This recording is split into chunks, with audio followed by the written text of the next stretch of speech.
Buenos días, querida familia. Nos reunimos nuevamente alrededor de la palabra del Señor en este sábado de la 31ª semana del tiempo ordinario, en el que celebramos la fiesta de la dedicación de la Basílica de Letrán en Roma. Nos reunimos en el nombre del Padre, y del Hijo, y del Espíritu Santo. Ven, Espíritu Santo, llena los corazones de tus fieles, enciende en ellos el fuego de tu amor y renovarás la faz de la tierra. Espíritu Santo, ilumínanos y santifícanos. María, Madre de la Iglesia, ruega por nosotros. Lectura de la primera carta del apóstol San Pablo a los Corintios, capítulo 3, versículos 9 al 11, 16 al 17. Hermanos, ustedes son edificio de Dios. Conforme a la gracia que Dios me ha dado, yo, como hábil arquitecto, puse el cimiento, mientras que otro levanta el edificio. Mire cada cual cómo construye, pues nadie puede poner otro cimiento fuera del ya puesto, que es Jesucristo. ¿No saben que son templo de Dios y que el Espíritu de Dios habita en ustedes? Si alguno destruye el templo de Dios, Dios lo destruirá él, porque el templo de Dios es santo, y ese templo son ustedes. Palabra de Dios. Salmo 46 o 45. Un río y sus canales alegran la ciudad de Dios, el Altísimo consagra su morada. Dios es nuestro refugio y nuestra fuerza, poderoso defensor en el peligro.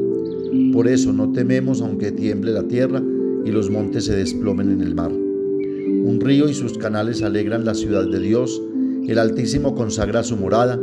Teniendo a Dios en medio no vacila, Dios la socorre al despuntar la aurora. El Señor del universo está con nosotros, nuestro alcázar es el Dios de Jacob. Vengan a ver las obras del Señor, las maravillas que hace en la tierra. Lectura del Santo Evangelio según San Juan. Capítulo 2, versículos 13 al 22. Se acercaba la Pascua de los judíos y Jesús subió a Jerusalén y entró en el templo y encontró en el templo a los vendedores de bueyes, ovejas y palomas y a los cambistas sentados, y haciendo un azote de cordeles los echó a todos del templo, ovejas y bueyes, y a los cambistas les esparció las monedas y les volcó las mesas, y a los que vendían palomas les dijo: quiten esto de aquí, no conviertan en un mercado la casa de mi Padre. Sus discípulos se acordaron de lo que está escrito: el celo de tu casa me devora. Entonces intervinieron los judíos y le preguntaron: ¿qué signos nos muestras para orar así? Jesús contestó: destruyan este templo y en 3 días lo levantaré. Los judíos replicaron: 46 años ha costado construir este templo y tú lo vas a levantar en 3 días. Pero él hablaba del templo de su cuerpo. Y cuando resucitó de entre los muertos, los discípulos se acordaron de que lo había dicho y creyeron a la Escritura y a la palabra que había dicho Jesús. Palabra del Señor. Hoy la Iglesia nos invita a celebrar con gozo la fiesta de la dedicación de la Basílica de San Juan de Letrán en Roma, la primera catedral cristiana del mundo, reconocida como cabeza y madre de todas las iglesias, y a la vez nos invita a celebrar nuestra identidad como Iglesia de Jesucristo. Pues como dirá el apóstol San Pedro en 1 Pedro 2:4, somos piedras vivas para la construcción de un edificio espiritual. Pablo también nos lo ha recordado en la primera lectura. Es decir, por el bautismo hemos sido hechos miembros vivos de Cristo, su cuerpo, que es la Iglesia.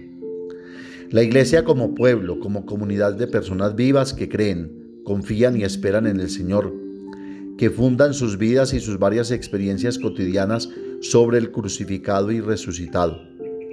La Iglesia que es el lugar donde habita el Señor, donde a Él se eleva la oración, donde se anuncia la salvación. Por eso celebramos hoy esta fiesta recordando que hemos nacido del costado abierto del crucificado y hemos resucitado con Él para la vida de Dios, que por lo tanto estamos llamados a hacer que todos participen de esta alegría y crezcan en el conocimiento de Dios. Por otra parte, esta fiesta nos hace pensar que Jesús es más fuerte que el mal y al desenmascararlo saca a la luz sus raíces. A nosotros nos resulta muchas veces difícil reconocer el mal. Hay quienes lo ven en todas partes y quienes no lo ven en ninguna parte. Sobre todo, le tememos en sus manifestaciones externas. Tememos un fruto imaginario de ver películas de terror. El mal actúa con fuerza en el mundo, hasta el punto de que en las Escrituras se le llama al diablo príncipe de este mundo, Efesios 2:2. Actúa con su arma más poderosa, que es la tentación, las insidias con las que nos engaña, haciéndonos ver lo malo como bueno y lo bueno como malo. Cuanto más nos distanciamos de Dios, de la iglesia y del bien, más expuestos estamos a sus sugerencias. Cuanto menos vive en nosotros la luz de su palabra y de su gracia, más confundimos los valores de las cosas y tomamos el mal por el bien, dividiéndonos de los demás por cuestiones de principios, envidiando, discutiendo, hablando mal los unos de los otros, calumniando, haciendo guerras. Además, el mal nos tienta a no confiar en las enseñanzas de la iglesia y a buscar santos y videntes autorizados a los que alabar, olvidando que los verdaderos autorizados son los santos que están en la iglesia y son fieles a sus enseñanzas. Sí, de hecho, no tenemos una referencia que garantice la verdad, que en nuestro caso es la enseñanza de la iglesia, que, como dice San Pablo, es columna y sostén de la verdad. 1 Timoteo 3:15. Todo se vuelve derecho o mal según nuestras preferencias, erigiéndonos en dioses de nosotros mismos. Por ejemplo, sería muy útil para los católicos practicantes conocer la enseñanza de la iglesia, el magisterio, que está contenida en los textos escritos por los papas y los obispos, que nos indican la enseñanza garantizada por el Espíritu Santo, y también conocer el catecismo de la Iglesia Católica, texto que contiene todo aquello en lo que, a la luz de la palabra de Dios, cree un católico. Todo esto sería útil también a la causa de un relativismo común hoy, que lleva a algunos hombres de la Iglesia a anunciarse y presentarse como la verdad que hay que seguir. Solo así, cultivando el contacto con Dios a través de la oración y los sacramentos, y meditando su palabra, formando nuestra conciencia y teniendo contacto con Él, podremos identificar y superar las sugerencias del maligno, seguros que Jesús vence siempre el mal, incluso cuando se materializa en la sociedad e incluso en los hombres o en las estructuras de la iglesia. Por eso permanecemos vigilantes, sencillos como palomas que no viven con miedo de ser presas, y tan inteligentes como serpientes que saben reconocer dónde actúa el mal. Dice el Papa Francisco: de hecho, cuando Jesús nos dejó el Padre Nuestro, quiso que termináramos pidiéndole al Padre que nos librara del maligno. La expresión allí utilizada no se refiere al mal en abstracto, y su traducción más precisa es el maligno. Indica un ser personal que nos atormenta. Jesús nos enseñó a pedir cada día esta liberación para que su poder no nos domine. Por tanto, no pensemos que sea un mito, una representación, un símbolo, una figura o una idea. Este engaño nos lleva a bajar la guardia, a descuidarnos y a quedar más expuestos. Él no necesita ser nuestro dueño. Nos envenena de odio, de tristeza, de envidia, de vicios. Y así, mientras reducimos nuestras defensas, Él aprovecha para destruir nuestras vidas, nuestras familias y nuestras comunidades.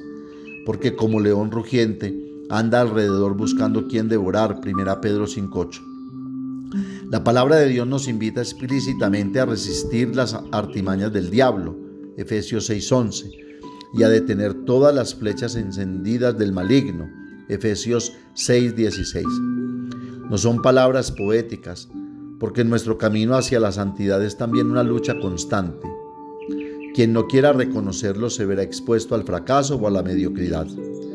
Para la lucha contamos con las poderosas armas que el Señor nos da: la fe expresada en la oración, la meditación de la palabra de Dios, la celebración de la misa, la adoración eucarística, la reconciliación sacramental, las obras de caridad, la vida comunitaria, el compromiso misionero. Hasta aquí el Papa Francisco. San Pablo, en la carta a los Corintios que hemos leído, nos hace pensar que todos somos constructores de este edificio espiritual y nos invita a ver cómo cada uno construye, qué materiales aporta para mantener sólido el fundamento de este edificio que es Cristo. La construcción depende de cada uno en particular y también en comunidad. Asimismo, La atenta supervisión depende de cada uno.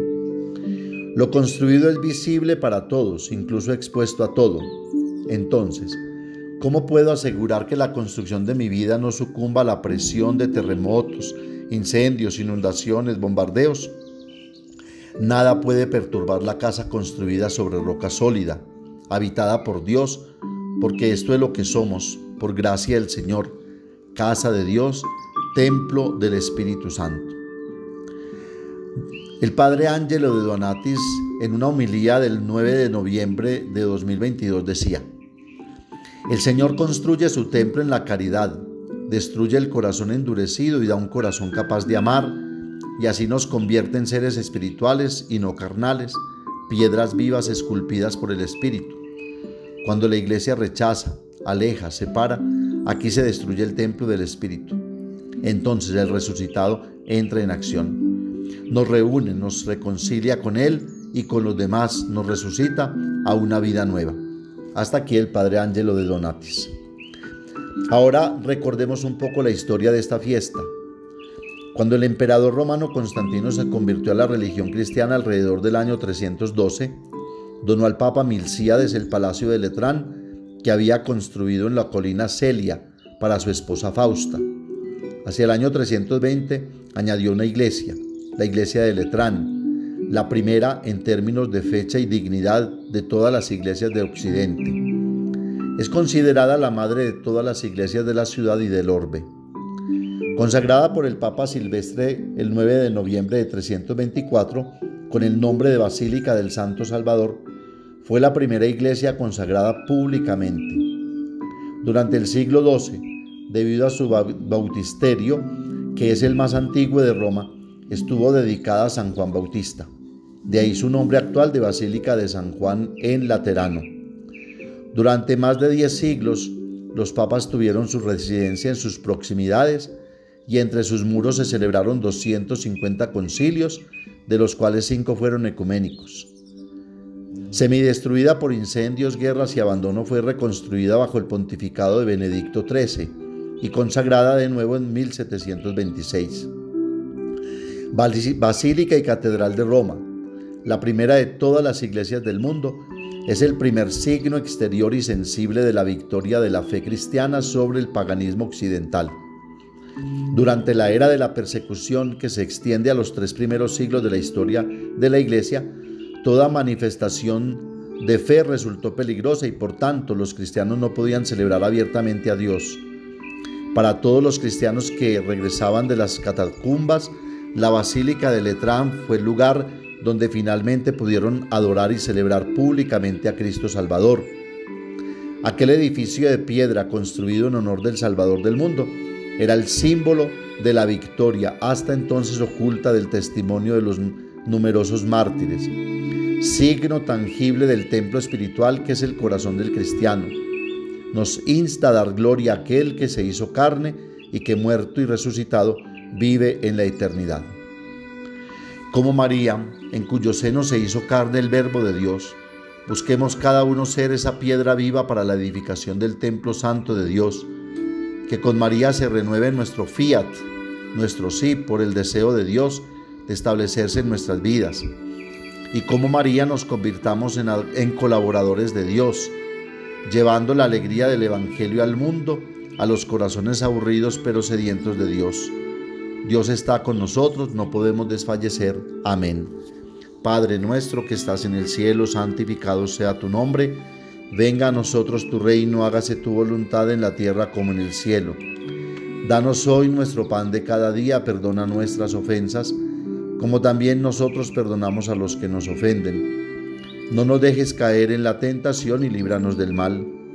María, Madre de la Iglesia, ruega por nosotros. El Señor nos bendiga, nos guarde de todo mal y nos lleve a la vida eterna. El Señor esté con ustedes, y la bendición de Dios Todopoderoso, Padre, Hijo y Espíritu Santo, descienda sobre ustedes y los acompañe siempre. Que tengan un feliz día y recuerden que los padres de la parroquia los queremos mucho.